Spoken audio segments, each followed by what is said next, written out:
Ами ако най-опасното оръжие в Близкия изток в момента не е ракета, ами ако е клавиатура, и да, всички гледат в небето над Иран и Израел. Броят дроновете, слушат за въздушни удари. Но истинското бойно поле не е във въздуха. То е в сървърите. Когато физическият конфликт ескалира, а това ще стане много скоро, кибервойната винаги го следва. И мишените не са просто военни бази. Мишените са банките, системите за разплащане, енергийните мрежи, които държат цялата банкова система жива. Защо? Защото днес твоите пари не са на хартия.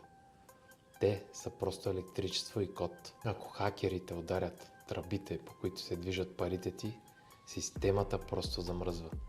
Може да имаш милиони в баланса си на екрана, но ако нямаш достъп до тях, ти на практика нямаш абсолютно нищо. Повечето хора живеят в илюзията, най-вече, че парите им стоят насигурно в някой трезор. Не, те стоят в мрежа, а всяка мрежа може да бъде срината за секунди. Всички следят цената на петрола, обаче почти никой не следи финансовата инфраструктура. В дигиталната ера войните не сриват само сгради, те сриват и системи. Точно за това никога не оставям цялото си състояние да зависи от един ап на телефона или от наличието на ток.